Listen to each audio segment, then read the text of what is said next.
Good morning, this is day 68. We're going to look at the third of the pastoral epistles today, which is the letter from Paul to Titus.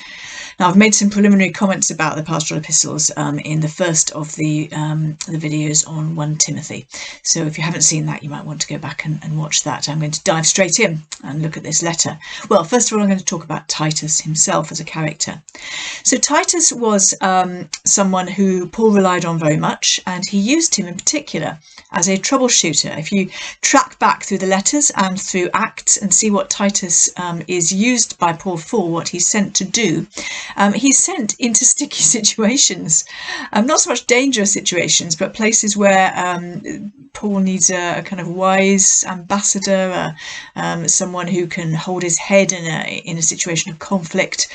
I spoke about Timothy being perhaps in Paul's shadow and rather overlooked by us today. I think Titus even more so, and even just preparing for this video and kind of collecting together all the evidence for what we know about Titus, I've gained a fresh appreciation for this man who clearly had such skill, wisdom, delicacy and courage as well. So let me show you some of those things. Do you remember that Paul had quite a difficult relationship with the church in Corinth? Well, it was Titus that Paul sent the letter, one of those difficult letters to the church with. Now, he wasn't just a postman. He didn't just kind of push it through the letterbox and run away. Not the postman run away, but you know what I'm saying. He would have been there. He was very much identified with that letter. He would have been the one who read it to the church, probably the one who talked it over with the church, the one who would have to deal with their responses and if they were angry or upset or put out about it. He was the one who would have to try and explain it and explain Paul's tone or smooth it out at all. So it was a delicate mission. Let me just read to you from 2 Corinthians chapter 2 verse 12. Paul says this: "When I came to Troas to preach the gospel of Christ, even though a door was opened for me in the Lord, my spirit was not at rest because I did not find my brother Titus there." Now, why does that matter to him? I think because he's waiting for Titus to come back from Corinth with news from the church about how this letter has been received. And we got a sense of this reading on in 2 Corinthians chapter 7 verse 5 and then skipping on to verse 13. "For even when we came into Macedonia, our bodies had no rest, but we were afflicted at every turn, fighting without and fear within. But God, who comforts the downcast, comforted us by the coming of Titus. And not only by his coming, but also by the comfort with which he was comforted by you, as he told us of your longing, your mourning, your zeal for me, so that I rejoiced still more." And skipping on to verse 13, "Besides our own comfort, we rejoiced still more at the joy of Titus, because his spirit has been refreshed by you all. For whatever boasts I made to him about you, I was not put to shame. But just as everything we said to you was true, so also our boasting before Titus has proved true. And his affection for you is even greater, as he remembers the obedience of you all, how you received him with fear and trembling." Not fear and trembling of Titus, I think, but with due respect for God and the apostolic authority which Titus brings with him from Paul. So Titus was charged with that particular responsibility of taking that letter and conveying Paul's greetings and then bringing the word back. In 2 Corinthians, we see him involved in Paul's collection for the church in Jerusalem. I've seen that referred to as perhaps the first overseas, what was the word? The first kind of relief fund collection ever, maybe. And Titus is very involved with that. 2 Corinthians 8:16. "But thanks be to God, who put into the heart of Titus the same earnest care I have for you. For he not only accepted our appeal, but being himself very earnest, he's going to you of his own accord." Verse 19. "And not only that, but he's been appointed by the churches to travel with us as we carry out this act of grace that is being ministered by us." That's reference to the collection for the church in Jerusalem. One writer points out that Titus's mission seems to be connected profoundly with this missionary to the poor and the dispossessed and the marginalised. His name occurs 9 times in 2 Corinthians in connection with his efforts to develop a support system for the poor. And this tricky task was made even more tricky because of Paul's relationship with Corinth and because the church itself was divided.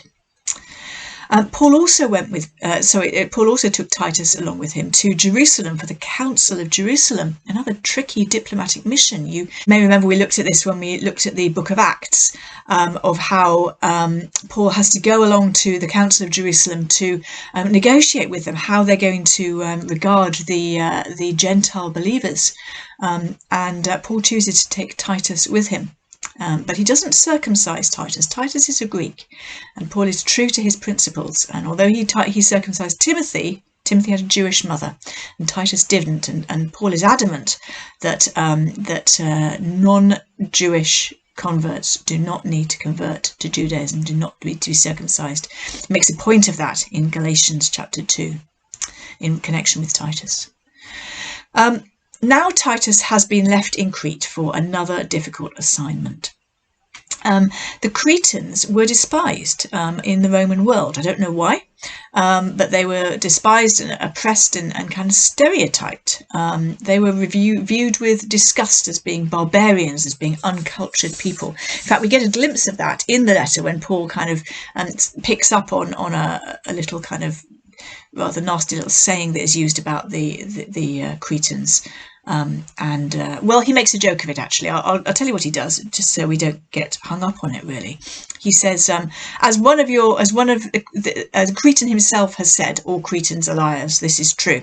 And of course, in saying this is true, Paul is kind of engaging in that paradox where if a Cretan has said all Cretans are liars, then he's a liar. Then why would we believe him?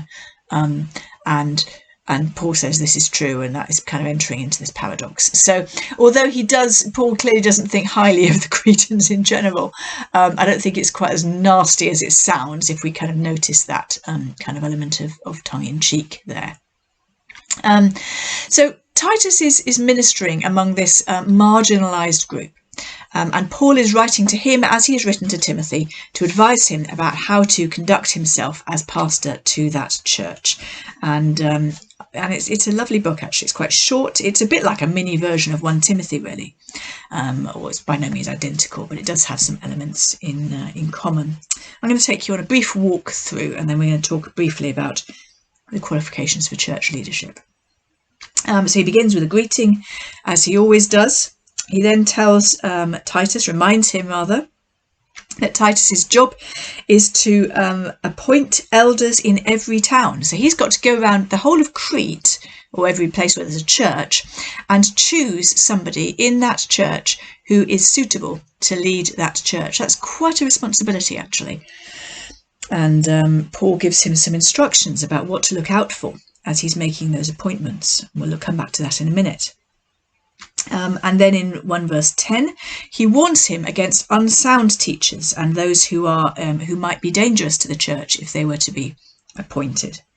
Chapter 2, but as for you, teach what accords with sound doctrine. I'll just pause there for a moment because I want to be careful how I say this, but in wider society, in the UK and in many Western cultures, the idea of truth is a flexible phenomenon. The idea of, the idea is very much your truth, my truth. It doesn't matter. We've got to tolerate everyone's truth. The idea of tolerance itself has shifted. It used to mean acceptance that other people didn't have to believe what you believed, and willingness to be perfectly comfortable with the fact that other people disagree. Sort of religious freedom idea. Sort of Voltaire said, "I don't agree with what you're saying, but I will vigorously defend your right to say it."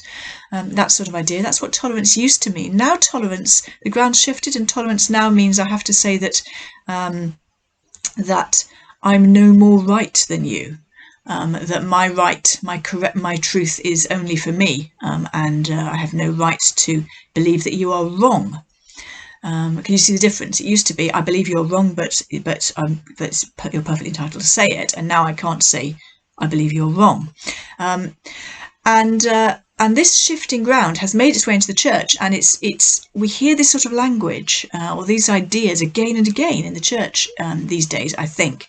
Now, that is strong distinction to the sorts of things we read. Here would be one example of many hundreds in the New Testament, where Paul is exhorting Titus to stand up for what is right and to resist what is wrong, to refuse to give airtime in the church to those who are going to lead the church into false beliefs or who are going to cause damage in the church. Now, we need to operate such principles with grace and with humility. I don't think for a minute that we should assume that we have a monopoly on truth, that we don't have things to learn from people we disagree with. We should always be willing to listen and to change and grow. But nonetheless, operating in humility and grace, we are charged to discern between what is right and wrong, what is true and false. And this is very clear in this letter, as in many. So teach what accords with sound doctrine. He gives some instructions about different groups in the church, similar to ones that he's given Timothy in Ephesus, and how they are to behave within the church, older men, younger men, women, older women, and so on. He then goes on to speak about how to behave in society, and he says to be submissive to rulers and authorities, to be obedient, to be ready for every good work. Important idea here that we need to hold alongside other places where Paul is clearly himself disobedient to those in authority, and the early church were sometimes disobedient.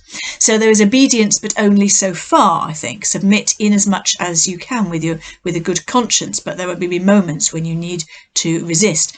Those moments are rare, I think, for you and me in a liberal Western culture at present, although things may change. But I've hinted this yesterday, I think, that we need to remember that across the world there are many for whom the practice of their Christian faith is itself an act of disobedience and is dangerous. And Paul would not say to them, obey, and that's not what he's indicating here, I think. Further instructions about how to behave in society. Speak evil of no one, avoid quarrelling, be gentle, show perfect courtesy towards all people.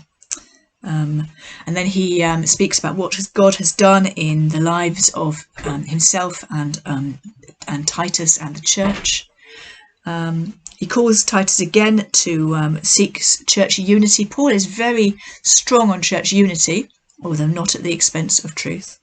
But 3 verse 10, as for a person who stirs up division, have nothing more to do with him once you have warned him. And then he closes with some final greetings. So quite a practical book, and a book intended to equip Titus for this tricky task that he's been given. I just want to conclude by looking briefly at the qualifications for church leadership, which we see here in the letter to Titus, and we see a similar list in the first letter to Timothy. Let me just read you from 1 verse 5. This is who you should appoint. Someone who is blameless, the husband of only one wife, in other words, not polygamous, whose children are believers and who is not accused of debauchery, not rebellious. I think it's the children that are not accused of debauchery and rebellious. So in other words, should keep good order in their house.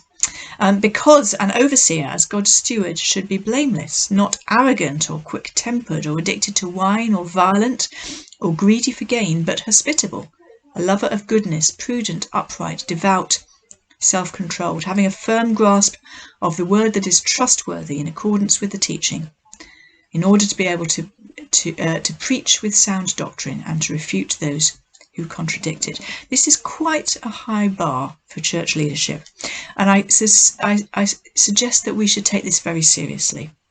And I think we do very largely in churches, but it's worth reminding ourselves of this bar for church leadership, and those of us who are called to church leadership in one form or another should come back to these lists quite regularly, I think, and check ourselves against these lists and ask whether we are being arrogant or quick-tempered, or a little too fond of wine, or a little too violent perhaps in our words rather than our fists, but nonetheless words can be violence too, or a little too greedy, whether we are being adequately hospitable, whether we are lovers of goodness, and whether we are prudent and upright.